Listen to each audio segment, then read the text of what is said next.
Merci infiniment d'être là à l'Académie du Climat pour cette soirée autour de la fiction et des questions scientifiques. C'est une soirée qu'on co-organise avec Expertise Climat. Nous, on est Nouvelle Séquence. Donc je vais peut-être te laisser présenter Expertise Climat et après je présenterai Nouvelle Séquence. Merci Alexandre. Bonjour tout le monde. Donc, je suis Célia, je suis la fondatrice d'Expertise Climat. Donc, nous sommes une association qui fédère des scientifiques dans le domaine du climat, de la biodiversité, des ressources naturelles, pour faire l'intermédiaire entre les scientifiques et les journalistes plutôt. Alors, on travaille plutôt avec les médias. Et c'est vrai qu'en travaillant sur la transmission des connaissances, on s'est aussi beaucoup intéressé au récit, aux nouveaux moyens de transmettre des informations complexes, scientifiques. Et donc, on en est venu aussi à regarder la fiction, même si c'est un peu plus loin, et à faciliter parfois des échanges entre artistes et scientifiques. Donc, on est vraiment hyper contents d'être là. Et je suis sûre que les chercheurs-chercheuses qui sont présents ici ce soir et qui font partie de notre réseau le sont aussi. Il y avait un grand engouement pour participer aux travaux des scénaristes. Donc voilà, ravi. Et si vous êtes scénariste et que vous avez besoin d'éclairage scientifique sur la transition pour vos histoires, n'hésitez pas à faire appel à nous et on peut vous diriger vers un scientifique qui pourrait être une personne ressource pour vous. Donc nous, on est Nouvelle Séquence. On existe depuis 2 ans, un peu plus de 2 ans et demi. Et c'est un collectif qui présente la particularité d'être composé uniquement de scénaristes. On communique beaucoup avec les autres métiers du secteur, mais le collectif est composé de scénaristes et on s'est rassemblés tous autour de l'envie de traiter des enjeux environnementaux et climatiques, du constat qu'ils n'étaient pas suffisamment présents dans la fiction, mais aussi du constat de la difficulté que ça représentait de les incarner, de les traiter dans des histoires. Du coup, on s'est rassemblé d'abord autour de conférences pour essayer de monter collectivement en compétences. Et puis assez rapidement, on a essayé de commencer à réfléchir sur ces sujets-là à partir de notre matériau qui est la dramaturgie, pour savoir comment est-ce qu'on pouvait mieux traiter ces enjeux-là, mieux aborder les questions de transition. Et ça a pris la forme d'ateliers. On en a fait un autour de l'agriculture l'année dernière, où on s'est rassemblé à une dizaine de scénaristes pour réfléchir et proposer à nos pairs des éléments de dramaturgie dont ils pourraient se servir, des clés pour éviter les biais sur le sujet de l'agriculture. Cette année, on aborde plusieurs nouvelles boîtes à outils, dont une autour de la parole scientifique et de la question de la science et de la manière dont on la traite, ou parfois de la manière dont on la traite avec des biais. Et donc on est au cœur de cette réflexion-là. C'est un peu dans le cadre de cet atelier au long cours qu'on a rencontré Expertise Climat. Et donc on est très heureux de co-organiser cet événement. Après l'événement, on va avoir une première table ronde. Il y a un troisième intervenant du coup qui va arriver dans un second temps. Donc on aura trois intervenants avec Valentine qui va se présenter tout à l'heure et qui est scénariste, donc qui est membre de Nouvelle Séquence. Et après, il y aura un moment convivial qui est important aussi, et donc pendant lequel vous pourrez aussi vous rencontrer, car vous êtes en gros chercheurs, chercheuses et scénaristes, pas mal dans la salle. Donc peut-être qu'on aurait dû faire des badges. Les scénaristes, vous pouvez lever la main, qu'on voit à peu près. Voilà. Les chercheurs et chercheuses, si vous voulez aller à la rencontre des scénaristes, voilà. Et je te passe la parole, Valentine, pour aborder un peu ce débat. Alors, bonsoir à tous. Je vais me présenter brièvement avant de vous laisser la parole. Donc, moi, je m'appelle Valentine Milleville, je suis scénariste et donc membre de Nouvelle Séquence. Je travaille depuis une quinzaine d'années en tant que scénariste pour à la fois le cinéma et la télévision. Pas mal la télévision. Je me suis spécialisée dans la création de séries originales. Et la dernière série que j'ai faite, pour vous donner un exemple, c'était La Maison. C'était sur Apple TV+. C'est une série qui parlait d'une maison de couture fictive Et on a pu s'interroger avec mon co-auteur sur les questions environnementales à travers un personnage de jeune styliste qui essayait de faire de la mode durable dans cette industrie qu'est le luxe. Donc c'était un peu une métaphore de nos métiers parfois de scénaristes. Comment, dans une industrie de divertissement, arriver à parler de ces questions-là sans être didactique et en essayant d'être... de créer des personnages forts et qui nous vecteurs d'empathie. Donc aujourd'hui, on va parler plus précisément, comme l'a dit Alex, de la question de la représentation des scientifiques, parce qu'on est en train de travailler, nous, sur une room sur cette problématique-là. Donc peut-être qu'on peut commencer par une présentation, chacun de Anne et Sébastien, de vos parcours, et on rentrera après plus précisément dans le vif du sujet. Anne, d'abord, peut-être. Bonjour, bonsoir, merci d'être là pour cette discussion tous ensemble. Moi, je suis médecin clinicien, psychiatre, part-time, et de l'autre côté, je suis chercheur en géopolitique de la santé et aussi en lien santé, environnement, climat. Donc c'est parti de la santé au départ, mais en travaillant dans l'humanitaire, on se rend compte que ça a un lien avec l'environnement, et puis in situ, in fine, on se rend compte que ça a un lien avec le climat, puis toutes les limites planétaires qui reviennent à la santé à la base. Et c'est vrai qu'en travaillant sur la science, on travaille aussi sur la géopolitique. Pourquoi finalement on en est là? Donc voilà mes différentes strates. Le côté clinicien très individuel, et après de prendre un petit peu plus de hauteur sur ces thématiques-là. Merci. Du coup, moi, je suis Sébastien Barraud, je suis chercheur en écologie, je suis spécialisé dans l'écologie des écosystèmes et l'écologie des sols. Je travaille à l'Institut de recherche pour le développement, donc c'est un institut qui a vocation à travailler avec et pour les pays en voie de développement, et du coup, je travaille pas mal en Afrique. Et alors, du coup, je vais donner une définition de l'écologie, parce que tout à l'heure, on me l'a demandé. L'écologie, c'est la science qui s'occupe des interactions entre les organismes vivants et entre les organismes vivants et, alors je vais dire leur milieu physico-chimique, mais ça veut dire le sol, l'eau, le climat, à toutes les échelles, d'une toute petite échelle jusqu'à l'échelle de la biosphère. Donc, peut-être pour commencer, puisque nous, notre question, souvent en tant que scénariste, c'est quand on parle d'une arène, d'un sujet, c'est de se documenter et d'essayer de sortir des biais de représentation et de créer des personnages justes, vraisemblables et réalistes. J'aimerais bien savoir si vous avez vu déjà en fiction des personnages de scientifiques qui vous semblaient justement réalistes, parler de votre réalité, ce que vous aimeriez aussi voir représenté. Enfin, voilà, un peu votre avis sur cette question-là. Merci. La problématique, c'est que la formation de médecin nous amène plutôt à aller chercher ce qui ne va pas. Donc on a plus l'habitude à reconnaître ce qui ne va pas que ce qui va, malheureusement.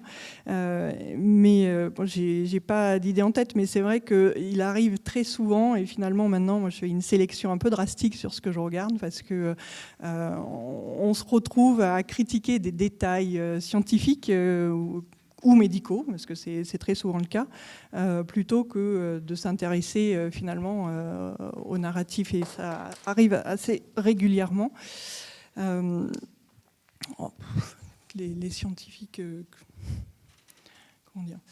Disons qu'on a une perception de la science de manière générale très, très verticale, c'est-à-dire et très rapide, et qui va donner une question, une réponse. Et c'est ça qui est compliqué parfois aussi, c'est que les sciences, quelle que soit la matière dans laquelle on la décline, se construit sur des erreurs, sur des rencontres, sur des partages. Et ça, c'est vrai qu'on a l'impression que sur un narratif court ou même sur une longue séquence, je pense que c'est difficile aussi à intégrer dans le narratif, donc ça peut être frustrant. Là où c'est un divertissement, donc quelque part, si on s'arrêtait à ça, ça ne me dérangerait pas. Mais ce qui est compliqué, c'est que finalement, on est aujourd'hui dans l'ère du visuel, ce sont les références, on n'a plus les grandes bibliothèques, mais ce sont les grands musées, les trucs visuels, le temps du divertissement occupe énormément de temps de notre quotidien. Et c'est vrai que finalement, ce que l'on voit dans les séries, finalement, on va le prendre comme référence. Et on voit très souvent, que ce soit dans les consultations ou que ce soit dans les discussions, finalement, les gens qui vont croire ce qu'ils voient à la télé. Et bien souvent, on se retrouve avec des situations où, dans une série, il y a un ingénieur qui va nous inventer une fracture hydraulique propre. alors que ça n'existe pas, qu'on soit bien d'accord. Et en plus, c'est interdit en France. Donc quand je vois des séries où c'est proposé en France, moi, ça m'a perturbé dès le départ. Et c'est là où on trouve l'ingénieur qui nous sort ça. Concrètement, j'ai envie de dire pourquoi pas, mais la problématique, c'est que quelque part, ça rend possible le fait que la technique va solutionner les choses. Et aujourd'hui, on a un vrai problème sur la lutte contre le changement climatique, c'est l'atténuation versus l'adaptation. Et ce genre de message fait passer que la géo-ingénierie va nous sauver et que du coup, on peut aller tête baissée dans le business as usual parce qu'effectivement, on va avoir une technologie dans ce sens-là. Mais on le voit finalement à toutes les mesures. Souvent en médecine, sur une série, on va débrancher un patient en mort encéphalique, on va dire qu'on le tue. Malheureusement, il est déjà mort en fait. Et ça, c'est un problème aussi parce que dans les hôpitaux, en fait, les familles qui se retrouvent malheureusement dans cette situation vont penser qu'on leur dit qu'on va tuer leurs proches, ce qui n'est pas du tout le cas évidemment. Ce qui problématise derrière les dons d'organes et ainsi de suite et ainsi de suite. Ou comme hier, où j'ai vu un personnage Alzheimer, stade avancé, très apprêté, très maquillé. Tout ça c'est de la perception des choses, mais on peut se dire c'est pas vraiment important. C'est vrai, parce que quand on le prend juste comme ça n'est pas vraiment important. Mais la redite fait que finalement ça devient une vérité et une norme. Et c'est là où c'est problématique, dans la mesure où le changement climatique et toutes les problématiques des limites planétaires, on demande beaucoup. On a encore cette habitude dans le monde de demander à la population générale, à l'individu, de faire l'effort à la place des politiques publiques. Donc si on demande à l'individu de faire un choix et qu'on lui donne une norme qui n'est pas la bonne, eh bien là on risque d'avoir un gap qui est un petit peu compliqué. Je suis désolée, je n'ai pas vraiment répondu à la question, en fait je me rends bien compte, mais j'ai des difficultés à trouver un personnage particulièrement qui serait bon, parce que finalement quand il est bon, on l'embête pas et on le prend tel qu'il est et on se laisse aller dans le narratif. C'est en fait les accrochages qui nous fait sortir de l'histoire finalement et être un peu critique. Enfin bon, ça c'est mon côté pénible, je pense. Du coup, je vais essayer de parler à la fois des biais de représentation qu'on peut avoir, et en tout cas tel que je les perçois, et puis éventuellement de ce que je trouverais important de mettre en avant. Il y a une chose qui est souvent quand même mise en avant, j'ai l'impression, dans les fictions, c'est le côté passionné des chercheuses et des chercheurs. Le côté, vraiment, on est vraiment intéressé par notre travail et par notre sujet d'étude. Et ça, je pense que ça, c'est correctement représenté. Je trouve ça bien de le représenter, mais ça va, parce que ça se voit dans la personnalité, etc. Il y a quelque chose que tu mentionnais un peu, c'est le côté... la recherche, c'est pas quelque chose d'instantané. Alors ça, c'est plus difficile à représenter, et c'est vraiment, pour moi, la recherche, c'est toujours des enquêtes au long cours, où on récolte des petits faits, des petits événements, des bouts de données, et puis à la fin, progressivement, au bout de quelques années, on arrive à commencer à avoir des éléments de réponse. Et du coup, alors ça, je pense que c'est plus difficile à représenter, mais effectivement, ça va aussi un peu à l'encontre du, je sais pas comment dire ça, mais enfin le technosolutionnisme, enfin ce que tu disais. Enfin, il y a pas de solution immédiate, et même juste pour comprendre comment quelque chose marche, ça demande du temps, ça demande beaucoup d'efforts, etc.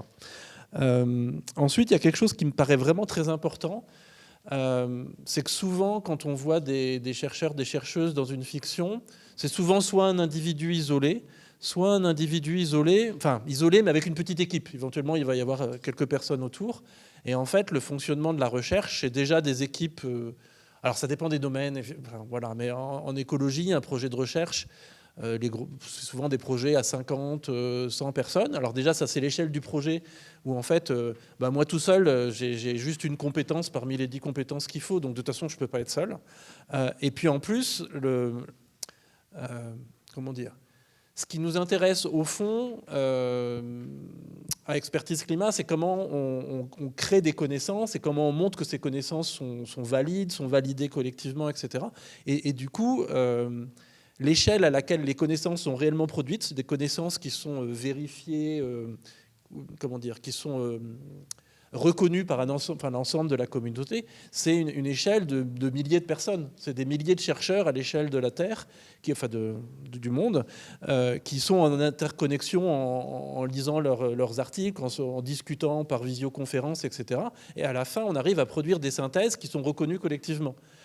Mais du coup, effectivement, c'est un chercheur tout seul ou un chercheur avec 5 personnes autour de lui, il ne fait pas grand-chose. Par contre, quand le GIEC dit, voilà, on en est voilà, le climat, il en est à tel endroit et on a différentes prédictions, ça, voilà, c'est parce qu'il y a des milliers de personnes derrière et des millions d'heures de travail derrière. Et ça, je pense que c'est difficile à représenter. Et ensuite, un autre aspect que je trouve intéressant, c'est... il y a le côté désintéressé des chercheurs. Je pense que ça, parfois, on le voit. Enfin, mais c'est le côté, ça peut être le côté négatif, ça peut être le côté un peu savant fou, qui est tellement passionné, qui finalement est peu intéressé par la réalité matérielle des choses, etc. Et récemment, je sais plus, c'était sur un plateau télé, et puis en fait, il y a quelqu'un qui représentait un lobby qui a attaqué le chercheur en face de lui en lui disant vous, en fait, vous représentez tel groupe, vous êtes intéressé, etc. Et je trouve que montrer que, en général, les chercheurs, la grande majorité de la recherche, c'est une recherche qui est plutôt publique. Donc on a des individus qui sont plus ou moins bien payés, mais qui sont payés par le contribuable. Et en fait, on est désintéressé. C'est-à-dire qu'on dise qu'il y a une catastrophe climatique ou pas, on est payé de la même façon. Tout ce qu'il faut, c'est publier des résultats sérieux, supportés par des données, des modèles, etc. Et on est payé de la même façon. Donc il y a vraiment un côté... Alors on n'est pas désintéressé parce qu'on est payé, mais en tout cas, ce qu'on dit, on le fait d'une manière désintéressée. Et quand ensuite, alors peut-être qu'on aura des questions là-dessus plus tard, mais quand on parle ensuite de l'engagement des chercheurs, etc., c'est aussi un engagement plutôt désintéressé. Justement, c'est vrai que nous, la dernière intervention qu'on a eue à Nouvelle Séquence, le dernier intervenant qu'on a rencontré, nous a parlé un peu de... Lui, il a des cases de typologie des différents scientifiques qui vont, pour faire court les deux opposés du spectre, c'est l'académicien qui va travailler uniquement avec ses pairs, un peu en circuit fermé et pas du tout aller dans l'arène publique. Et l'autre extrême, c'est le scientifique engagé qui va aller, par exemple, dans la branche scientifique d'Extinction Rebellion, enfin aller vraiment loin dans la désobéissance civile. Est-ce que vous, à titre personnel, vous pouvez nous dire où vous vous situez sur cette frise-là, enfin, comment vous voyez les choses justement sur votre façon de vulgariser, de sortir de votre champ de compétences pour aller parler de votre travail et voilà, réagir à ça. Merci. Contrairement à Sébastien, moi je ne suis pas affiliée à un laboratoire particulier, je suis médecin libéral, donc je n'ai personne au-dessus de moi et à l'IRIS, à l'Institut des Relations Internationales, m'héberge intellectuellement, je dirais, mais globalement, j'ai une liberté intellectuelle totale et peut-être que ça me différencie aussi par rapport à quand on a justement cette hiérarchie dans des laboratoires qui ont... Alors après, je ne sais pas s'il y a quand même une ligne directrice dans un laboratoire, mais bon, c'est vrai que du coup, moi, je vais là où ça m'intéresse et en fait, je vais chercher les transversalités. Et c'est vrai que je lutte beaucoup contre cette mise en silo des sciences et des différentes spécialités où chacun le voit, ne serait-ce qu'avec son médecin généraliste qui va vous envoyer chez le neurologue, le cardiologue, le ceci, cela. Et que finalement, on a difficulté à trouver quelqu'un qui fait le chef d'orchestre au milieu de tout ça, ce qui nous amène à prendre des décisions verticales et qui parfois amènent à des solutions que moi, je qualifierais de pathogènes. C'est-à-dire, ça va résoudre le problème de là, mais en fait, ça va en créer un autre à côté. Et cette transversalité, c'est très compliqué. Et en travaillant sur les limites planétaires et liens santé, environnement, climat, je me rends compte que, en fait, de fait, cette partition-là nous amène énormément de solutions, on va dire des solutions dites simples et qui sont pas trop chères et qui permettent de faire taire la problématique du jour, mais qui va générer celle d'après-demain. Et le problème, c'est qu'après-demain, de toute façon, ça sera un autre gouvernement, d'autres responsables, donc ils pourront dire c'est pas nous, c'est les autres. Mais c'est vrai qu'aujourd'hui, on a besoin, malgré tout, de voir cette transversalité de nos équilibres et d'aller chercher les déterminants des différentes choses sur, par exemple, les biocarburants ou les bioplastiques. J'étais dans une librairie cet après-midi, il m'a dit « Ah, mais non, ça, c'est du bioplastique. » Je dis « Non, mais le bioplastique, c'est bien gentil, mais ça n'existe pas concrètement. » Il me dit « Mais si, mais on m'a dit que. » J'ai dit « Bon, très bien. » Mais cette problématique-là, c'est que quand on va avoir ces biocarburants, eh bien, on a déforesté pour avoir ces terres où on peut planter ces choses-là. Donc, effectivement, ça n'est pas de l'énergie fossile, mais c'est une énergie qui va poser d'autres problèmes sur la déforestation, sur l'émergence des maladies zoonotiques, style Ebola et compagnie. Et tout ça, en fait, quand on l'aborde que sur le côté changement climatique, et on peut prendre ne serait-ce que le titre, l'Académie du climat. C'est très bien, hein, je ne dis pas le contraire, mais le climat, ce n'est pas la seule problématique que l'on ait aujourd'hui. Et cette façon d'aborder les choses fait que finalement, on parle beaucoup du climat, on ne parle pas du tout, ou très peu, ça commence un petit peu sur la biodiversité, mais toutes les autres problématiques, l'acidification de l'océan, les particules atmosphériques, les problématiques du sol, là je te laisserai parler là-dessus, parce que c'est pas mon expertise. Finalement, il y a une lassitude aussi au niveau de ce qu'on peut entendre en tant que citoyen, parce qu'on nous dit toujours faire des efforts, et puis arrive une nouvelle crise, et celle-ci est toujours présente, parce que c'est un truc au très très long cours, et je pense que c'est important justement d'arriver à faire des liens, parce qu'encore une fois, on nous demande beaucoup d'être dans la responsabilité individuelle, de faire les bons choix. Mais il faudrait malgré tout connecter les choses à plus haut niveau aussi pour qu'on ait des politiques et de santé et environnementales qui font sens pour que justement à tous les niveaux on puisse ensemble changer les choses.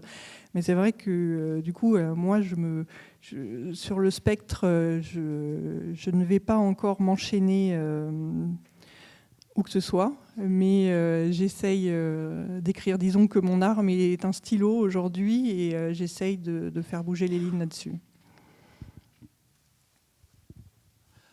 Du coup, ouais, moi, un peu la même chose au final. Je pense que moi, je me considère pas comme spécialement engagé, mais je pense que je suis dans la case avant Scientist in Rebellion. J'ai pas trop envie de me faire enchaîner. Enfin, une fois, j'avais participé à une réunion justement à l'Académie du climat avec eux. Enfin, il y avait des choses très intéressantes et souvent, quand je suis interviewé, je dis, vu l'urgence de la situation. Tous les moyens non violents de s'exprimer, de faire parler du problème, etc. Il n'y en a aucun que je rejette. Voilà. Mais par contre, moi, je suis là. Et puis, effectivement, j'aime bien parler, j'aime bien écrire. Et je trouve que c'est déjà... Enfin, on peut déjà faire pas mal de choses comme ça. Mais cela dit, comment dire, dans le monde scientifique, c'est une question qui n'est pas évidente. C'est-à-dire qu'on a... généralement, enfin, les chercheurs qui participent à Expertise Climat, ça ne leur pose pas de problème de parler, d'essayer de voir comment on peut faire avancer les choses. Quand on est dans le monde académique, il y a tout un gradient, et puis il y a des gens qui doivent penser que je suis un peu fou de sortir de mon laboratoire, et du coup j'ai moins de temps pour écrire des articles, et puis à un moment donné on est évalué sur nos articles, etc. Et du coup, c'est pas si évident que ça. Après, en termes de liberté, on est relativement libre. Alors au niveau du laboratoire, il n'y a aucun problème. Au niveau des institutions un peu au-dessus, je vais essayer de ne pas dire trop de mal de mon employeur, de l'Institut de recherche pour le développement, mais c'est vrai que quelquefois il y a un peu une frilosité des hiérarchies sur finalement qu'est-ce qu'un chercheur a le droit de faire. Alors il y a des discussions un peu compliquées, enfin de faire et de dire plutôt. Et il y a des discussions un peu compliquées sur le fait qu'on peut dire des choses, mais il ne faut pas le dire au nom de notre institution. Et puis, il y a toujours la question de savoir, est-ce qu'on dit des choses, enfin, quand on dit des choses, est-ce que c'est parce qu'on est chercheur, spécialiste du domaine, et à ce moment-là, on a le droit de les dire, ou est-ce que quand on sort de son domaine, on a le droit de dire les choses. Et typiquement, moi, je sais qu'en écologie, c'est compliqué, parce que dès que je fais une représentation un peu générale, que je parle à un public un peu général, je vais parler de choses, y compris de choses sur lesquelles je ne travaille pas, en fait. Alors, où je vais parler de l'agriculture, alors je suis compétent sur les sols, je suis compétent sur les variétés de blé, mais forcément, je vais dire des choses plus générales que je n'ai pas produites moi-même. Et il y a encore dans le monde académique un peu des flottements là-dessus, quoi. J'aurais plus le droit de parler juste de mes recherches et moins le droit de parler de choses plus générales. Mais en fait, ce qui intéresse les gens, c'est des choses plus générales. Donc forcément, je parle des choses plus générales. Et justement, nous, c'est une des questions aussi auxquelles on s'est intéressé là, avec Nouvelle Séquence. Au-delà des personnages de scientifiques, la question de la parole scientifique à l'heure, on va dire, de la post-vérité, où les faits sont parfois considérés à tort comme des opinions et où tout est soumis à une sorte de relativité et où quand on peut être peut-être sortir d'une certaine neutralité pour être engagé, on peut être accusé d'être un idéologue alors qu'on parle de la science, quoi. Enfin, voilà. Donc, est-ce que ça, vous avez l'impression que c'est en ayant, enfin, je sais pas, vous avez déjà eu des retours de la sorte, enfin, est-ce que c'est quelque chose que vous observez, une remise en question du fait et voilà, enfin, moi, j'ai eu peu de entre guillemets d'attaques directes. Peut-être je donnerai un exemple après, mais c'est vrai que pour un chercheur, ce dont tu parles, c'est quelque chose d'effrayant, quoi. Je veux dire, donc c'est effrayant pour nous en tant que chercheurs parce qu'on peut effectivement avoir notre parole qui est remise en cause. Alors que ma parole personnelle soit remise en cause, c'est pas grave, mais par contre que un rapport du GIEC avec derrière plusieurs milliers de personnes et des millions des milliers d'articles, etc., soit remis en cause, c'est vraiment embêtant. Et puis d'une manière générale, dans les médias, on voit une remise en cause c'est ce que tu dis, quoi. Enfin, c'est la post-vérité, c'est les faits n'ont plus d'importance, etc. Et alors en tant que chercheur, je sais qu'une fois, peut-être l'attaque la plus forte que j'ai eue, c'était il y avait la formation des hauts fonctionnaires, c'était une opération qui est en train de s'achever là, et donc je parlais de choses assez générales en écologie, etc. Et puis à un moment donné, j'explique qu'une des raisons pour lesquelles il faut moins manger de viande, c'est il y a des mécanismes écologiques profonds qui font que manger de la viande, c'est pas économe en ressources et en énergie. Donc j'explique ça, et puis je fais vaguement une blague sur le fait qu'on a quand même une partie du personnel politique qui défend ça, quoi. Enfin, qui défend la viande. Et à la fin, il y a quelqu'un qui est venu m'attaquer en disant que j'avais pas le droit, etc. Alors qu'en fait, au départ, j'ai juste expliqué un mécanisme écologique, quoi. Et qui est indubitable et qui est quasiment de la thermodynamique. Enfin, c'est comme ça. Et du coup, c'est pas toujours facile. Et je ne sais pas quel rôle la fiction peut jouer là-dedans, parce que... Voilà. Merci. Moi, en tant que médecin, j'ai eu beaucoup ce genre de choses, parce qu'on a le problème des vaccins, qui date de 2017, donc, qui a été puissance... comme tout le monde s'en souvient, pendant la Covid. Donc ça a été plutôt compliqué. Donc on fait face au lobby, effectivement, ne serait-ce qu'aussi, par exemple, par rapport au Dry January, qui est ce mois où les politiques publiques de la très grande majorité des pays essayent d'aller dans une sobriété partagée. Mais en France, ça ne se fait pas, parce que l'alcool, c'est la culture de la France. Alors, il faut... Voilà. Mais c'est vrai qu'on a une population qui ne lit pas la Bible médicale, le Lancet, Nature. Est-ce qu'on les lit tous, nous? Certainement pas.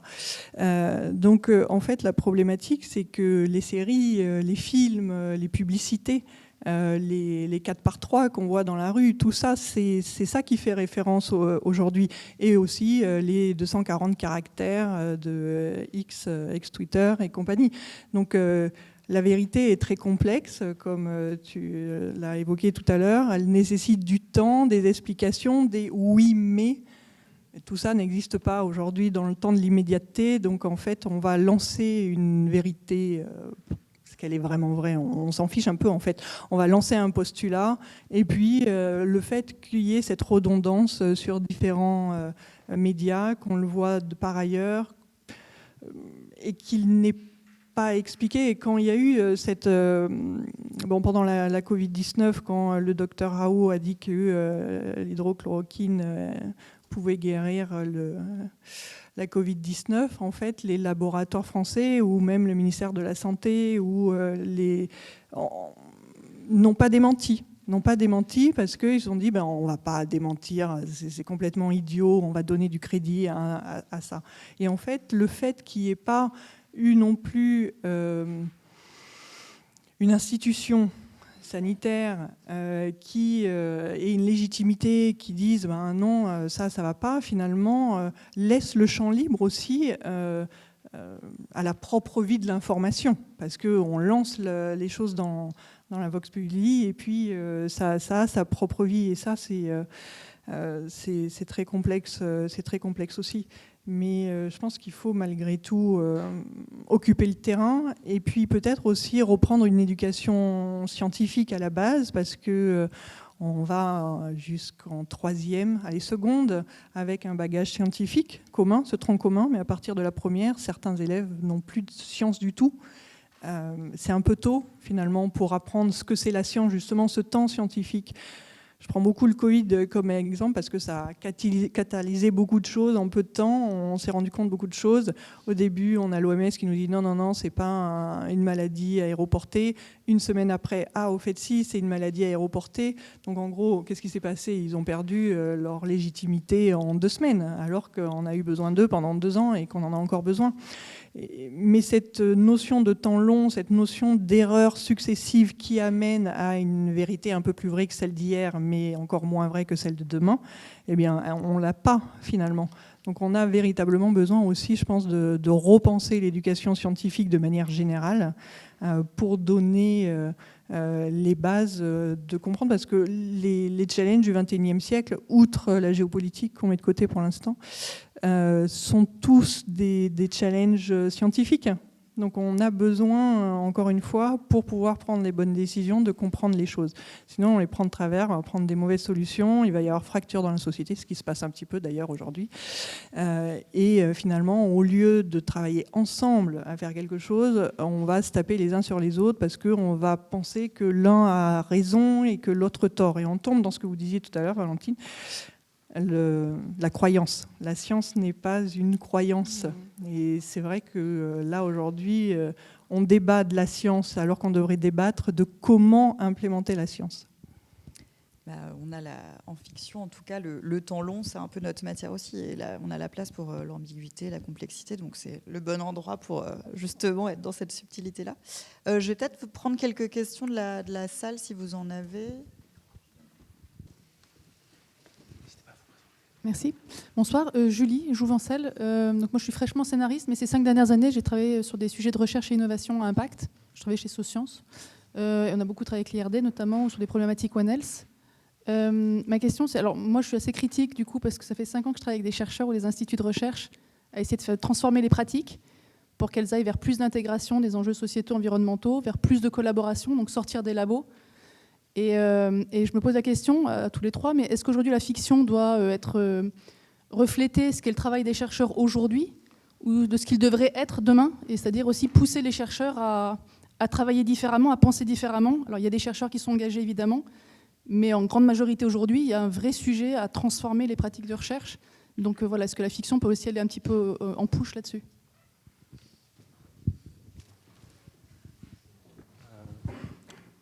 Je sais, moi je suis assez d'accord avec ce que vous dites sur le fait qu'il y a plein de choses à transformer.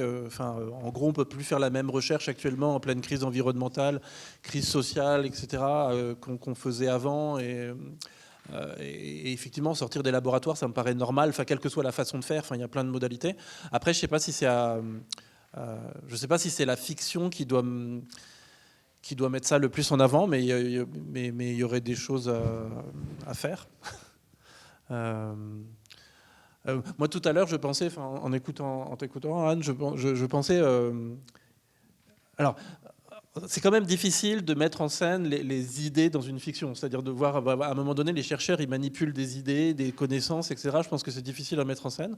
Par contre, je me disais que par rapport à cette histoire de vérité, de post-vérité, quelque chose qui me paraît important et qui me semble possible à mettre en scène, c'est de montrer, c'est un peu la Covid, c'est-à-dire de montrer que le désastre pendant la Covid, c'est que dans les médias, on a mélangé les connaissances déjà acquises et consolidées et les connaissances qui n'étaient pas encore des connaissances, les trucs au jour le jour qui sortaient.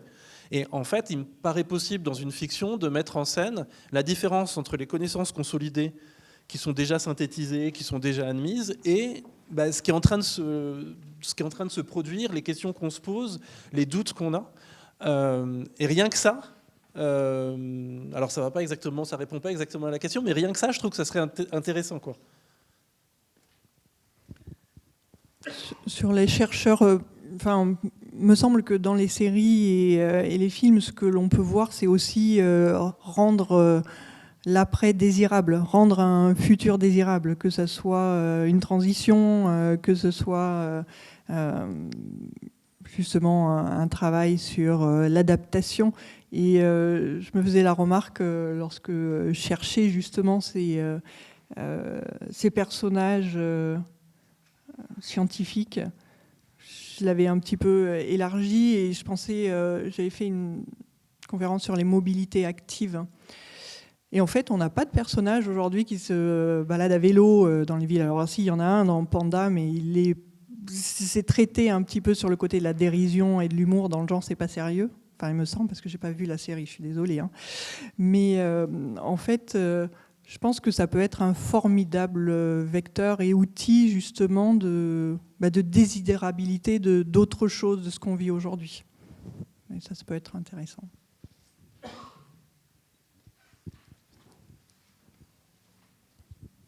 Je m'appelle Rostin, je suis scénariste et game designer et j'ai eu le plaisir de travailler sur une série qui se posait des questions justement sur les enjeux écologiques, bon, qui n'a pas été produite, mais c'était intéressant à faire.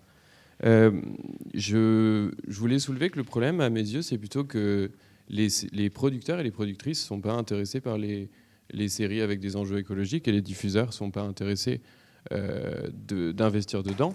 Particulièrement les diffuseurs nationaux qui ont des moyennes d'âge de téléspectateuristes qui ne sont pas trop raccord avec cette préoccupation, 67 ans pour France 2, 66 ans pour TF1. Et du coup, en rebond à ce que vous venez de dire, est-ce que c'est pas le quotidien des personnages qui peut, lui, peut-être représenter l'écologie de manière moins clivante pour les diffuseurs, donc effectivement des personnages à vélo ou qui mangent autre chose que de la viande, qui prennent moins l'avion, qui ont une consommation culturelle un peu différente, etc. Merci. Bonjour, je suis Sylvie Coquard, je suis scénariste depuis X années et je vais juste moduler un tout petit peu ton propos parce qu'en fait aujourd'hui l'audience elle est calculée sur le replay et sur les plateformes qui ne sont pas vues par des 67 nerfs ou 65 nerfs. Donc voilà, c'est assez récent mais c'est quand même nouveau et on sait que les chaînes vont aller sur les plateformes Netflix ou Amazon pour capter ce public-là. Donc il ne faut pas s'arrêter à ça parce qu'en fait ça aussi ça évolue. Voilà, je le dis avec une note de positivité. Pas les diffuseurs en ce moment. Je ne sais pas si les diffuseurs ne sont pas intéressés par ces questions. Je trouve ça. Pour donner un exemple personnel, moi, c'est une série qui n'est pas allée jusqu'au bout, mais qui était en convention avec Arte. Et c'était une adaptation d'Anima, qui est un livre de Wajdi Mouawad, qui est en fait uniquement vu du point de vue des animaux. Et l'objectif du livre, c'est un peu d'illustrer les thèses de Descola, humain, non humain, du décentrement du point de vue, avec un super thriller hyper embarquant. Et donc, je pense qu'on peut arriver à lier des questions un peu théoriques à une super histoire si on arrive à partir avec des personnages et des intrigues qui nous embarquent. Je ne pense pas que ce soit des questions qui n'intéressent pas. Je pense qu'il faut juste arriver à les incarner et à les raconter de façon divertissante aussi. Enfin, c'est de pas parce que moi on m'a souvent dit sur des personnages là dans la série dont je vous parlais, La Maison, qu'il y avait le personnage de la styliste qui veut changer les choses, qui est engagée, qui a un petit côté Greta Thunberg, ça énerve parfois. Il y a un côté, elle est énervante. Enfin, j'avais souvent ce retour. Et je pense que il faut arriver à ne pas faire des personnages engagés ou qui ont un message à faire passer, des personnages qui irritent, mais à arriver à nous embarquer avec eux, quoi. Et je pense que c'est ça l'enjeu, c'est plutôt au niveau des histoires que sur le sujet en soi, qui je pense pas que ce soit repoussoir en soi pour les diffuseurs. Mais cela dit, oui, je trouvais que c'était une bonne idée de se dire que finalement, là, on est un peu sur la représentation de la recherche des chercheuses, des chercheurs.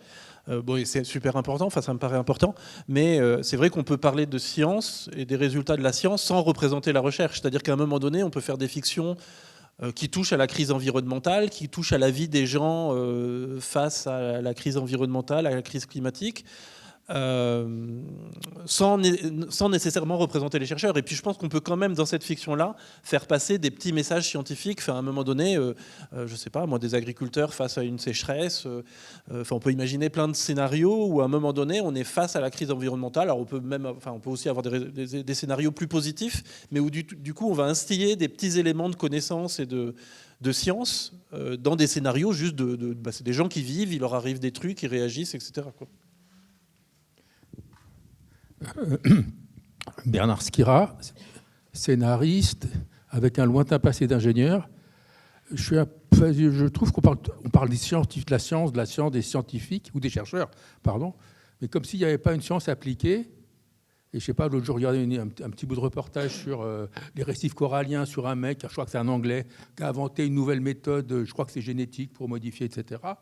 Ça, c'est un vrai problème de science appliquée qui résout un problème, plutôt que de s'occuper de la psychologie du chercheur et savoir s'il avait un vélo ou pas. Dramatiquement, c'était beaucoup plus fonctionnel de se demander si la technique que le mec développait allait fonctionner ou pas et combien ça allait sauver de milliards de poissons. C'était là où était l'enjeu dramatique, c'est pas le chercheur. Je pense que c'est les deux, parce qu'une fiction, c'est des personnages, et notre chercheur, c'est un personnage aussi, donc il faut qu'il ait des enjeux intimes. Enfin, il faut qu'il ait un entourage, il faut qu'il se mette en danger, il faut que... Voilà. Après, il faut aussi que son objectif soit intéressant, évidemment. Il n'est pas isolé de son sujet de recherche. Mais nous, ce qu'on cherche là aussi, c'est de ne pas sortir le chercheur, en effet, de la société ou de ne pas le couper de ses sentiments, en fait, de faire des chercheurs qui sont liés aussi à leur... au monde dans lequel ils vivent, et donc de les incarner sans qu'ils soient sur un piédestal qui les isole du reste. Donc c'est ça l'idée aussi. Enfin, je pense que c'est pas de... Voilà. Puis après, je pense qu'on peut avoir la science comme décor dans la série, dans le narratif. On peut avoir la science comme personnage. Enfin, je pense que dans toutes les... Je ne suis pas très bonne en sémantique du scénario, mais dans tout ce que vous pouvez mettre en place, à un moment donné, on peut mettre en place. Et l'idée, c'est pas de savoir si le biologiste marin roule à vélo ou pas. C'est d'instiller de sortir d'une injonction qui, aujourd'hui, par exemple, serait sur la mobilité thermique et motorisée. Et aujourd'hui, on ne lit plus. On peut dire ce qu'on veut, les gens lisent de moins en moins, ils passent de plus en plus de temps sur leurs écrans, et cela vous donne un pouvoir énorme. Le but, c'est pas de faire une série où il faut faire comme ceci, il faut faire comme cela, qui serait un peu un documentaire très moralisateur et dont personne n'aurait envie, de fait, mais en montrant ce qui rentre dans les chambres de tous les Français, puisque chacun maintenant a son écran. C'est même plus une famille qui regarde. Malheureusement, dans une famille, souvent chaque individu regarde son truc individuellement. Donc vous avez un accès direct à tout le monde, et c'est vous qui dessinez la norme de demain. Donc les politiques publiques, elles font ce qu'elles peuvent, elles ne sont pas extraordinaires, mais vous avez entre les mains véritablement ce que les gens vont regarder bien souvent 8 heures par jour. Et ça vous donne un pouvoir extraordinaire. Et c'est en ça où c'est important de savoir véritablement comment ça se passe. Et ça n'est malheureusement pas que du divertissement. C'est du divertissement pour le consommateur, mais fondamentalement, ça crée cette norme qui va faire qu'on va accepter plus facilement certaines choses. Et je pense qu'il faut peut-être aussi regarder ce qui se passe de l'autre côté de l'Atlantique, dans ce basculement de la société. On en discutait un petit peu avant, et bien sûr, tous les Américains ne sont pas à mettre dans le même panier, et tous n'ont pas basculé dans le climato-sceptisme et le vaccino-sceptisme et compagnie. Mais malgré tout, en fait, ils n'ont pas fait on-off du jour au lendemain. C'est une multitude de petites choses au quotidien qui fait qu'à un moment donné, ils ont basculé dans un truc qui peut sembler dystopique de temps en temps quand même. Donc oui, il faut faire attention à ce pouvoir-là qui est quand même immense et qui est entre vos mains aujourd'hui.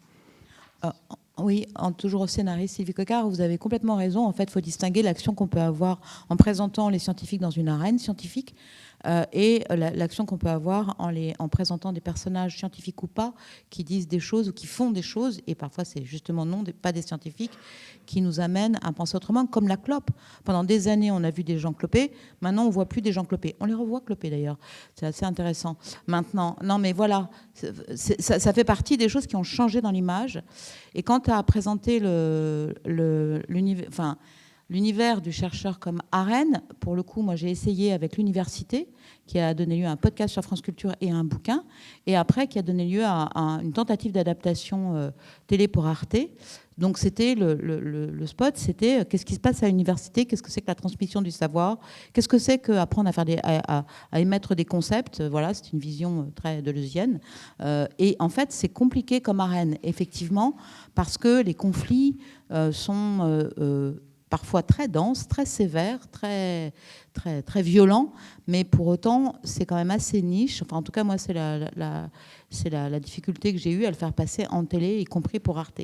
Il fallait qu'il y ait énormément de conflits, il fallait même chez Arte, il fallait qu'il y ait une forme de violence dans ce qui se jouait pour que l'arène devienne intéressante et dramaturgiquement forte.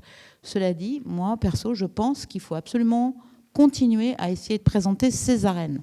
C'est-à-dire que ça soit Saclay, l'université, machin, ou tel labo où il se passe tel truc, je pense que ce sont des arènes qu'il faut représenter parce qu'elles ne peuvent pas être à ce point invisibilisées maintenant. Voilà, c'est un autre terrain d'action que celui que vous évoquez et qui est très juste. Mais je pense qu'il faut, en tant que scénariste, je pense qu'il faut continuer à essayer de présenter des arènes qui ne sont pas celles dont on a l'habitude, des chercheurs qui cherchent, quoi, qui font des enquêtes. Voilà.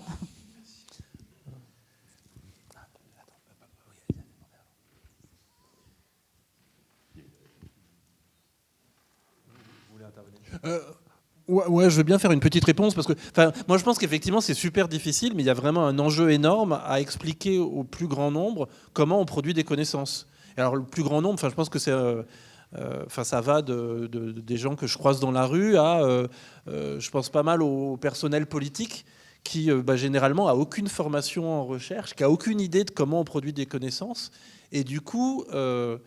Je pense que ça augmente pas leur capacité ou leur envie de prendre en compte les résultats de la recherche dans leur politique publique, etc. Quoi. Et après, je sais pas. C'est vrai que je sais pas comment on fait ça en fiction. Quoi. Enfin, pas très bien en tout cas. Je pense que le défi, dont tu parlais Anne tout à l'heure aussi, de faire des fictions avec un futur désirable, c'est qu'en fiction, notre moteur, c'est le conflit. Et donc, c'est qu'il y a un problème à régler pour un personnage. Donc, c'est vrai qu'on part souvent et on cherche souvent ce moteur-là. Donc, par exemple, dans le cas de l'université, c'est vrai que pour rendre ça passionnant et arriver à embarquer le spectateur, il faut développer des choses, mais c'est pas pour ça qu'il faut pas céder à la pression d'un diffuseur qui va être peut-être de rajouter un meurtre, par exemple. Essayer de rester dans l'arène où on est et de rendre ça passionnant parce que ça peut l'être avec des enjeux qui sont pas des enjeux policiers ou calqués qui viendraient d'une autre arène et qui n'auraient pas lien avec l'arène qu'on traite, quoi. Donc je pense que faut tenter en tout cas. Oui.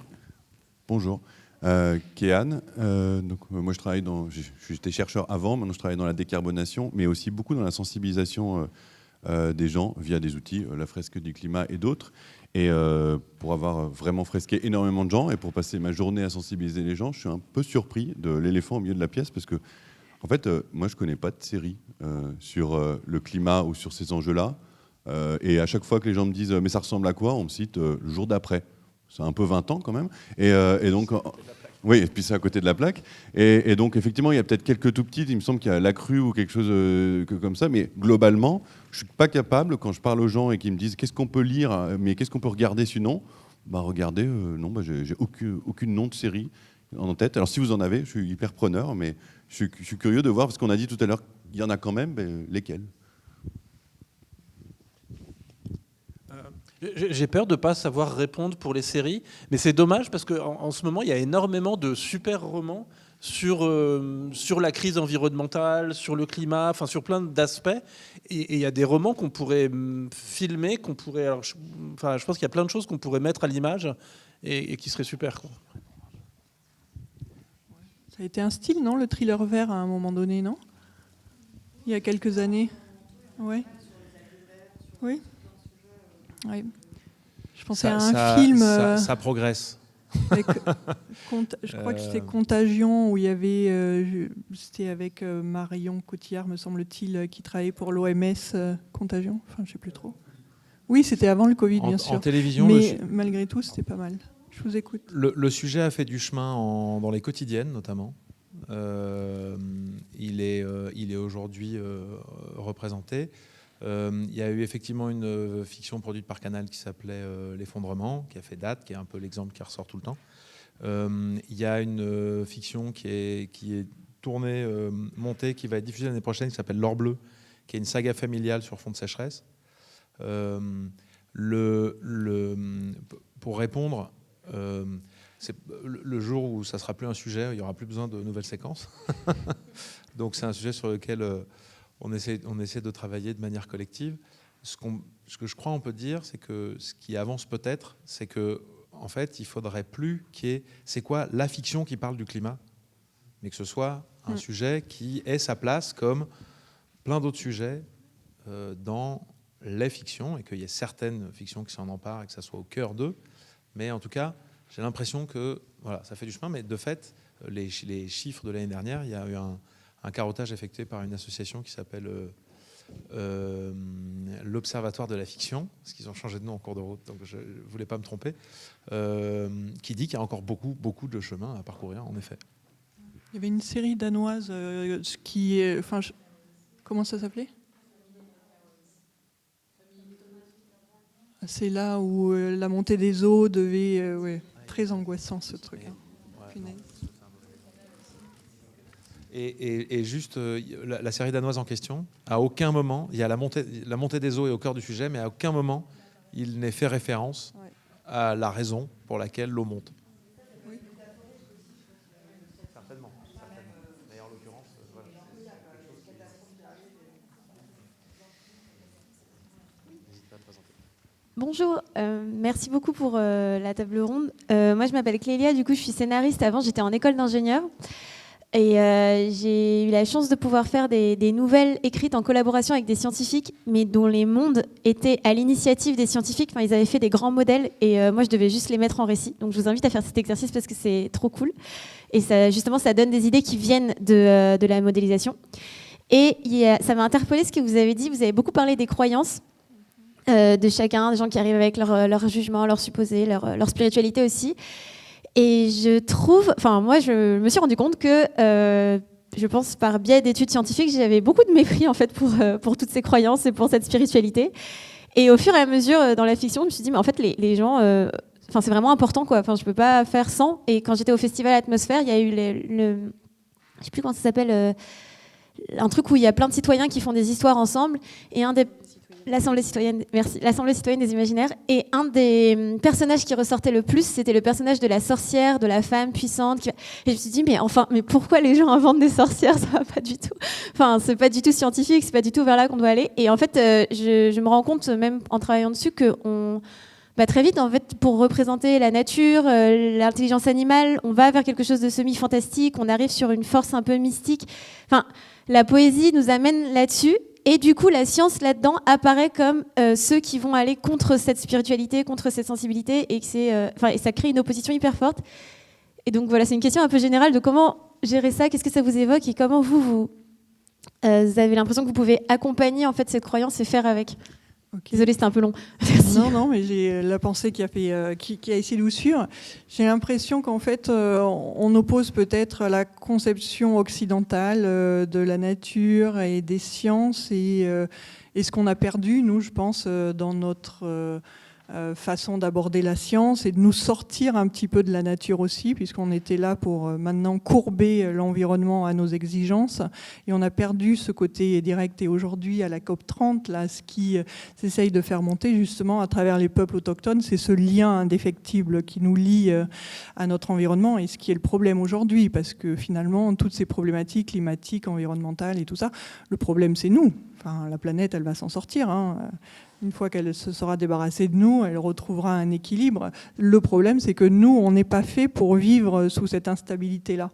Et on a perdu finalement ce lien où on faisait partie de la nature, où la nature était une entité, où il y avait croyance slash savoir slash science, on l'a appelé science, mais à l'époque c'était savoir, ce savoir ancestral.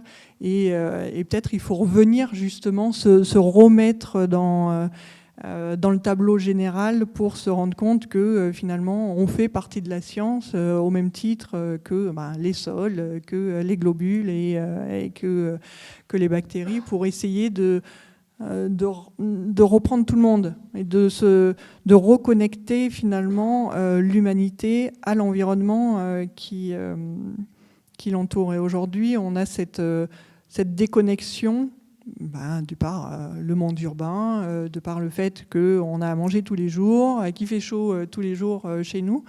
Et du coup, on n'est plus impacté. Donc on a perdu cette connexion-là, mais lorsqu'on sort un petit peu, j'aime dire, de notre hexagone exigu, on se rend compte que malgré tout, les peuples premiers ou tout simplement les gens qui vivent plus proches de la nature ont encore cette connexion de manière importante. Et c'est peut-être là où on peut raccrocher science, croyance et savoir.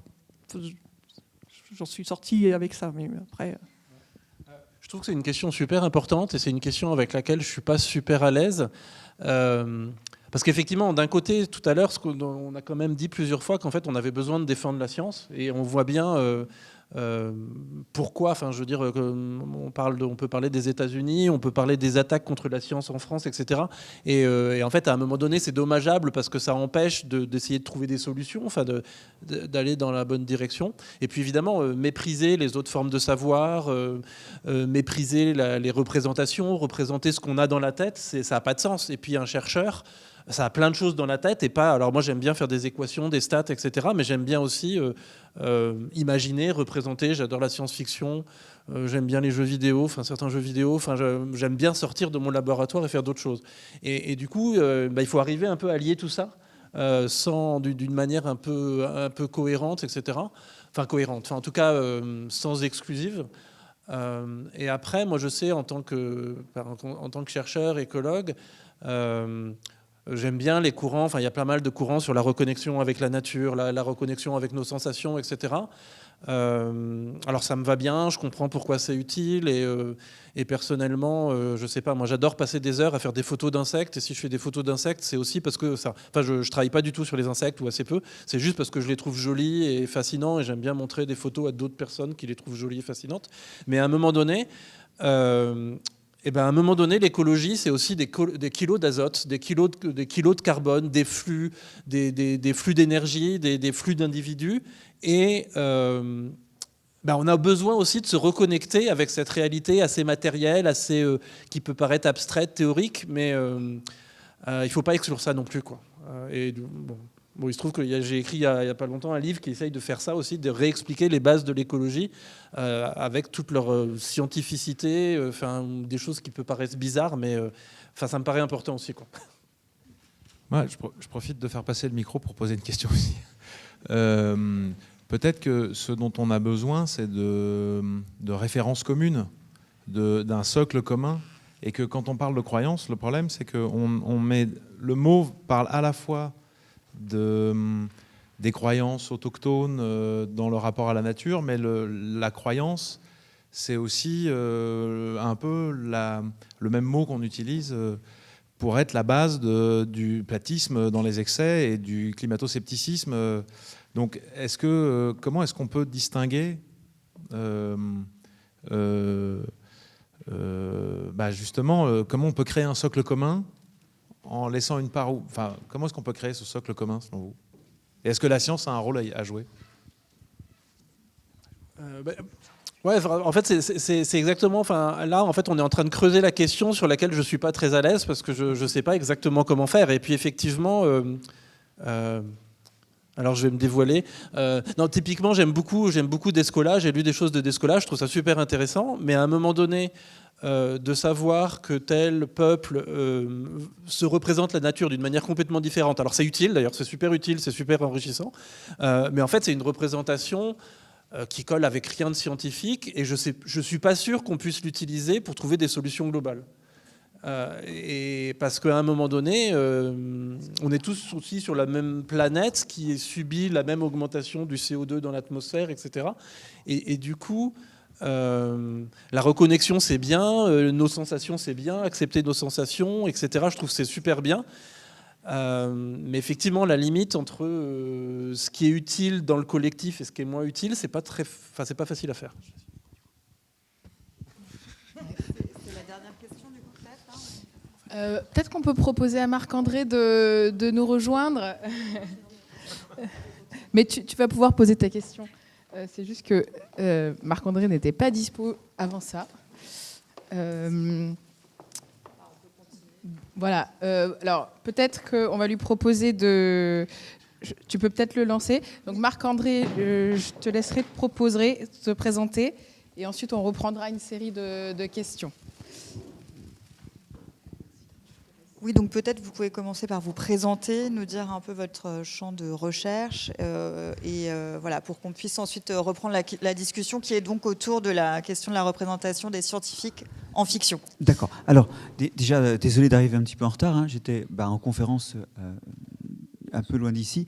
Et moi, je suis professeur du Muséum national d'histoire naturelle à Paris et puis dans plusieurs universités à l'étranger, et membre de l'Institut universitaire de France et de l'Académie d'agriculture de France. Bon, ma carrière scientifique, à vrai dire, est finie. J'ai travaillé beaucoup sur les interactions entre les champignons du sol et les racines des plantes. J'ai encore des équipes qui travaillent là-dessus et je continue de publier et d'éditer des revues internationales. Mais mon travail aujourd'hui, surtout, c'est d'essayer de faire de la vulgarisation, et je suis progressivement passé d'une vulgarisation, d'une narration des résultats de la science qui racontait ce que j'avais fait et le proche périmètre de ce que connaît un mycologue, quoi.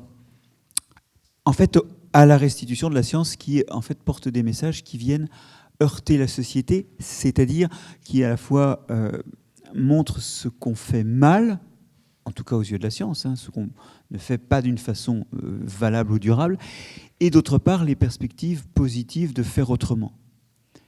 Alors, c'est une vulgarisation qui, du coup, est beaucoup moins heureuse. La vulgarisation heureuse, c'est de raconter de jolies histoires. La vulgarisation que j'essaie de faire, c'est celle qui est vertueuse, c'est celle dont on pense qu'elle amène quelque chose qui peut être utile dans le débat. C'est moins drôle à faire, c'est peut-être plus intéressant à faire, et du coup, c'est beaucoup moins focalisé aussi sur ce que j'ai été comme chercheur, et ce que je continue à faire marginalement, que sur ce qui intéresse la société. Et c'est une vulgarisation via quel biais, plutôt des... Tous. D'accord. Internet, chroniqueur au point, chroniqueur dans Médecine Sciences, conférencier, puisque c'était la 349e ce matin,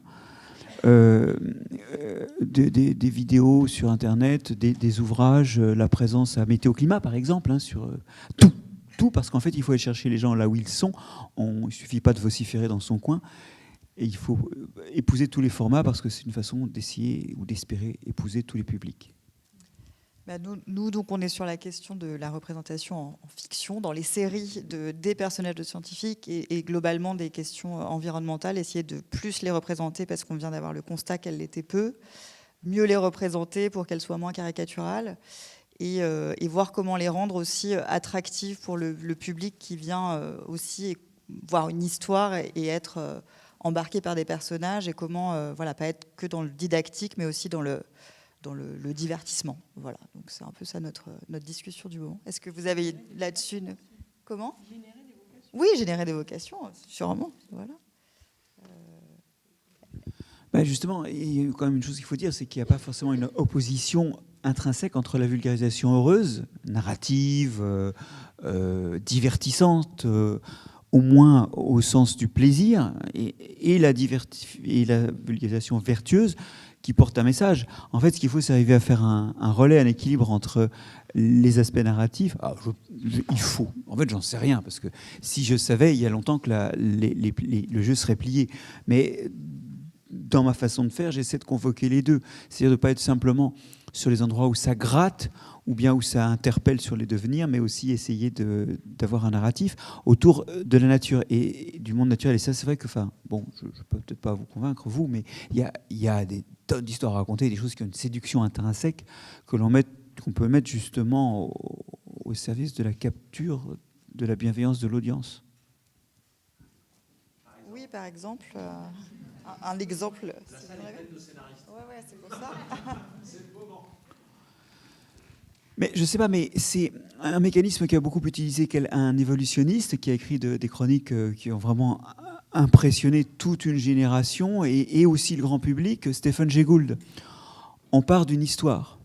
Et par exemple, quand je raconte le sol, je commence par raconter des histoires de microbes, des microbes qui fabriquent de la fertilité, des microbes qui taraudent le sol et font des trous qui permettent aussi bien à l'air de rentrer pour que tout le monde la respire qu'à l'eau de rentrer et d'être retenue. Et quand j'ai construit je vais mettre éventuellement en conférence de petits films, mais je peux aussi l'évoquer avec les mains et évoquer les odeurs de ces microbes qui sont en fait l'odeur de terre. C'est l'odeur des microbes, l'odeur de terre. Une fois que j'ai ça en main, après, au passage, j'ai montré que l'eau et le pouvoir nutritif des sols venaient de là. Et puis après, si je remets par-dessus des pesticides ou du labour, je vois très bien en fait l'incompatibilité qu'il y a avec la logique intrinsèque. Mais j'ai commencé dans la narration d'un monde vivant et de la narration de sensations que l'on peut avoir, par exemple, en humant le sol. Voilà, je ne sais pas ce que ça vaut, mais l'idée, c'est que c'est de commencer par un objet et sa séduction propre, en tout cas en essayant de la faire briller, et puis après déboucher sur les conséquences que ça a par rapport à notre action, sachant que notre action, elle a souvent été entamée à un moment où on n'avait pas ces données. Et il est temps de faire l'inventaire de ce qui est cohérent entre ce que l'on fait ou peut faire, cohérent avec ce qu'on sait, et au contraire, ce que l'on pourrait faire et qu'on n'avait pas imaginé jusqu'à présent. Et par exemple, dans un plan sur l'eau que pourrait faire le gouvernement, comme il a essayé de faire il y a 2 ans, on ne comprend pas pourquoi il n'y a pas de partie sur la gestion des sols, puisque en fait, l'essentiel de l'eau est reçu et retenu dans les sols. Donc ça veut dire que c'est la panique sur l'eau. Il va pleuvoir 10% de moins de précipitations estivales en 2050. OK ? Mais il y a un outil fabuleux qui couvre tout le territoire, évidemment, parce qu'il y a du sol pratiquement partout. C'est le sol. Mais après tout, le gère-t-on de la façon qui retiendra l'eau ? Localement, oui. Globalement, non. Mais c'est la lueur au bout du tunnel. Et nous, notre question, c'est comment justement arriver à faire bouger, peut-être en effet à susciter des vocations, à intéresser par la fiction, en n'étant pas uniquement dans le catastrophisme ou dans la dystopie, ou en essayant d'utiliser aussi notre pouvoir, notre soft power en fait, en intégrant quelques éléments. Faut pas être trop soft parce que à être trop gentil et trop lisse, vous êtes le chaton dans l'appartement. C'est pas le but. Ou en tout cas, il faut que ce chaton soit un peu sauvage. Après, on est quand même, nous dans nos métiers, on a quand même des interlocuteurs qui sont les diffuseurs, les producteurs puis les diffuseurs, à qui on doit combiner un équilibre entre vendre une bonne histoire, pas leur faire peur sur le côté, le côté trop politique, on va dire, d'un sujet, parce qu'ils sont quand même assez frileux là-dessus, et en même temps défendre quand même un sujet, une idée. Donc on doit trouver aussi, nous, le juste équilibre pour pas tout simplement faire qu'un projet se fait pas et du coup avoir aucune chance de raconter quoi que ce soit. Mais il faut faire attention à être entre le bousculement et la solation, si je peux utiliser ce vieux mot, qui n'est plus très utilisé, hein, le fait de prendre soin de son auditeur. Il faut vraiment être à mi-chemin entre les deux, parce que trop bousculé, les collapsionnistes, par exemple, nous ont joué un tour pendable. C'est-à-dire qu'en fait, ils ont décrit la fin du monde, et maintenant, il n'y a plus qu'à l'attendre. On s'est à la fois habitué à ça, et il y a un côté assez inévitable. Voilà. Donc, il faut à la fois bousculer sans bousculer de façon irrémédiable, et en même temps soigner les gens pour leur donner l'envie par des perspectives positives, hein, par des gestes que l'on peut faire, et des gestes qui commencent éventuellement dans la vie quotidienne, dans l'existence, dans le vécu quotidien, l'envie de faire différemment. Il faut être entre les deux, mais attention, le chaton dans l'appartement, on s'en fout. Les naturalistes et les écologues ont très longtemps été ça. Ils ont raconté de façon sympa des belles histoires. Moi, un de mes pères spirituels, c'est Jean-Marie Pelt. Mais en fait, il a bousculé que très peu de choses. L'essentiel de ce qu'il a fait, c'est quand il était élu local à Metz. C'est tout. C'est pas en tant que scientifique ou en tant que vulgarisateur. Donc, il ne faut pas être trop gentil. Et puis, il ne faut pas être trop méchant non plus, parce qu'effectivement, on a une capacité à s'adapter au tragique et finalement à vivre avec. Or, si vous avez lâché toutes vos balles de tragique, les gens ils sont juste habitués et vous ne pouvez plus utiliser la sidération. On parlait justement tout à l'heure de la position du scientifique entre l'académicien pur et celui qui va dans l'arène et qui va s'engager et qui va jusqu'où doit aller le scientifique pour faire entendre sa parole aujourd'hui. Jamais au-delà des faits. Alors les faits dont on dispose, parce que le propre de la science c'est d'évoluer, donc les faits ne sont pas des vérités. Je parle volontiers de faits, mais pas de vérité. C'est quoi la différence du coup La vérité, chacun a sa vérité déjà. C'est une chose qui est vraie, c'est booléen, c'est oui ou non, c'est vrai ou c'est faux. X égale 1, c'est vrai ou c'est faux. Bon. Dans la vision de l'environnement et du vivant, c'est plus compliqué. On a dans un état donné de la science une vision des choses. Voilà. Moi, quand j'étais jeune, on se battait contre le nucléaire. Maintenant, on se demande un peu si c'est finalement la priorité. Et donc, ça veut dire que l'évolution des connaissances conduit à des conséquences différentes. Mais à un moment, il y a un état des sciences, et notamment un consensus scientifique. Il y a des choses qu'on ne sait pas, des choses qu'on discute, et des choses qui sont à peu près réglées dans l'état des connaissances, comme le changement climatique, par exemple. Et donc, le but, c'est de mettre les faits sur la table. Après, là où ça devient difficile, c'est que, petit 1, il ne suffit pas de les mettre sur la table pour que les gens en face les prennent en compte. Donc, des fois, il faut pousser un peu. Donc, au fond, on peut avoir recours à des métaphores, mais il faut faire attention à des métaphores pas trompeuses. On peut commencer à parler avec un vocabulaire non scientifique, mais qui est le vocabulaire en fait de la pédagogie. Et on va se retrouver, et ça c'est l'autre problème, éventuellement aux côtés de militants. C'est-à-dire que là où ça passe pas, il y a des gens qui sont en train de se battre sur la base de ça, ou sur d'autres bases d'ailleurs, c'est là que ça commence à devenir chiant des fois, ou sur d'autres bases, mais avec la même conclusion, on se retrouve de fait à leur côté. Du coup, moi, quand des médias un petit peu va-t-en-guerre sont venus me voir pour me dire sur la loi du plomb, est-ce que vous avez envie de parler, j'ai dit oui, c'est un meurtre. Et après, on m'a dit, ouais, Marc-André, il est quand même très militant. Non. Prendre une décision dont on sait qu'elle va tuer des gens, je ne sais pas comment vous appelez ça. Vous pouvez appeler ça une hérésie pythagoricienne ou un truc comme ça. Vous avez le droit, mais moi, j'appelle ça un meurtre. Bon, voilà. Mais je ne suis pas militant, je suis factuel. Et de toute façon, ceux qui ne sont pas morts, là, ils viennent déposer leur dossier au fonds d'indemnisation des pesticides. Plus 44% de demandes en un an. Donc, il y a quand même quelques faits. Mais voilà. Alors après, ça devient très dur. Mais pour moi, la limite, c'est de toujours être, quelle que soit justement la façon dont on caresse l'auditoire ou dont au contraire on le gifle pour le réveiller, dans le factuel. C'est-à-dire ne jamais aller au-delà des chiffres qu'on a. Ou des données qu'on a. Je ne sais pas si je suis cohérent avec ce que vous avez dit. Vous avez là-dessus une réaction d'ailleurs, un de vous deux ou... Non, il y a quelque chose dont on n'a pas parlé jusqu'à présent, mais que je trouve aussi important, c'est que il y a cette histoire de gradient entre les connaissances qui sont acquises, stabilisées, et puis l'endroit où on ne sait plus vraiment. Et puis il y a aussi une autre chose importante, c'est que effectivement, quand Marc-André critique la loi du plomb, moi ça m'arrive de la critiquer aussi. Je pense qu'il y a plein de bonnes raisons pour la critiquer, il n'y a pas de problème.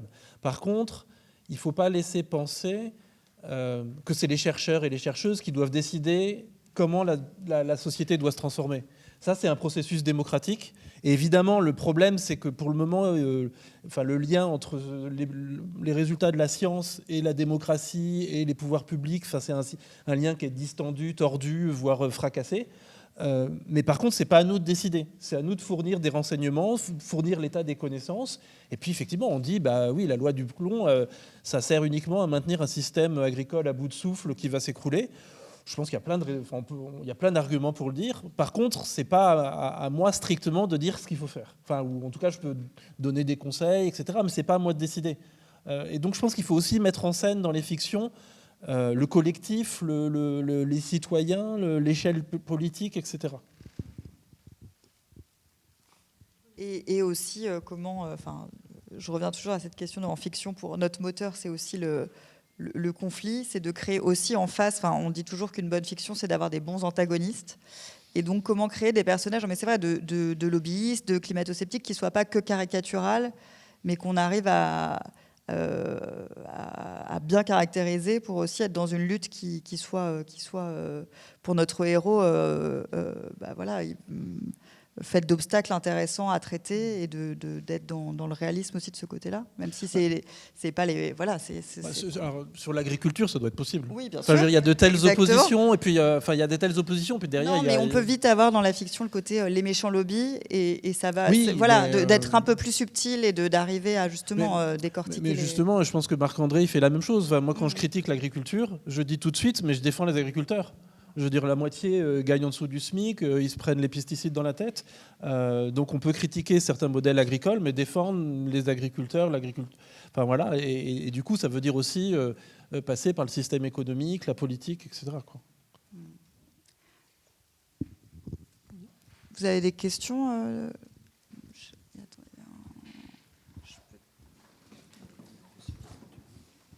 Je m'attribue le droit, merci.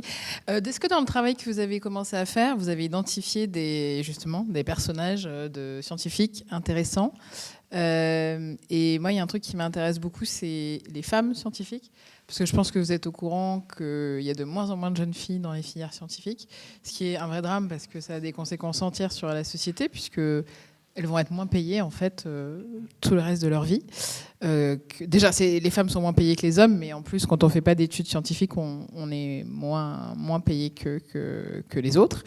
Et alors, comment on fait pour enrayer ça? Est-ce que vous avez rencontré des personnages de scientifiques féminins intéressants?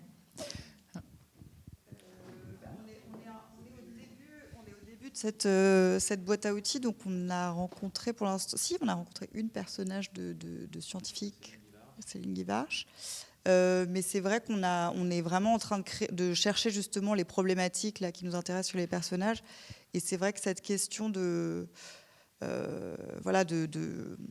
du danger de sortir, de tout d'un coup de devenir, d'être qualifié d'idéologue alors qu'on essaie juste de défendre des faits. Enfin, c'est vrai que c'est une des questions qui revient souvent et qui est un des gros moteurs, qui est assez intéressant en fiction. On n'a pas encore traité les questions parce qu'elles sont un peu plus annexes de genre, etc. par rapport à notre problématique, mais je pense que ça peut être super intéressant. On va y aller aussi, Je voudrais réagir là-dessus. C'est vrai que moi, j'essaie souvent de pousser des gens de mon équipe, quand je ne suis pas libre, à aller parler. Hein. Est-ce que c'est culturel? Est-ce que c'est biologique? Est-ce que c'est un mélange des deux? Parce que souvent, le culturel ne fait qu'amplifier le biologique, malheureusement. Alors qu'il devrait être là pour le corriger au regard de ce que nous voudrions être. Mais je vois très bien que les filles ont moins envie de sortir des rangs pour aller parler. Et quand vous regardez les scientifiques du muséum, par exemple, auquel j'appartiens, les scientifiques du muséum qui parlent à la ville, c'est en fait, j'ai fait les calculs, c'est du 1 pour 3. Mais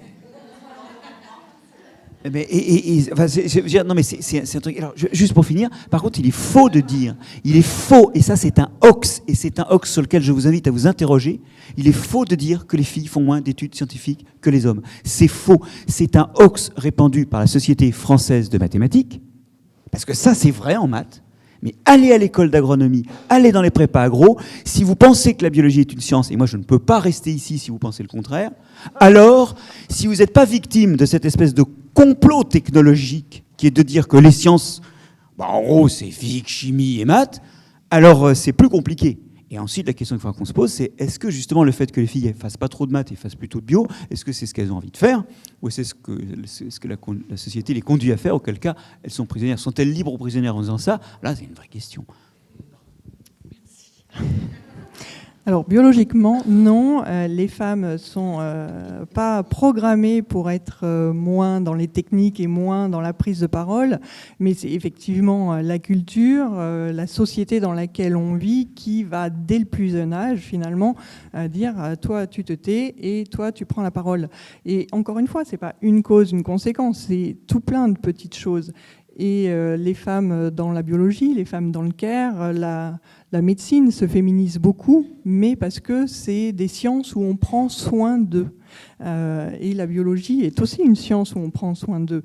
Et la physique, les maths, l'ingénierie, le technique, eh bien ça c'est un truc de garçon. Alors C'est pas du tout biologiquement un truc de garçon. C'est sociétalement parlant, on fait croire que c'est un truc de garçon. Quand vous regardez les Lego, eh ben, à l'adolescence, vous achetez des Lego techniques et pour les filles, il n'y a pas de Lego technique de filles. Et donc quand vous voulez un Lego technique, eh ben, on dit « Ah, mais c'est un jeu de garçon ». Donc en fait, c'est toutes ces petites choses-là. Et quand dans vos repas de famille, vous avez le grand-père qui voit le petit-fils avec un doudou, il dit « Ah, mais à 3 ans, tu vas pas avoir une poupée, c'est pour une fille ».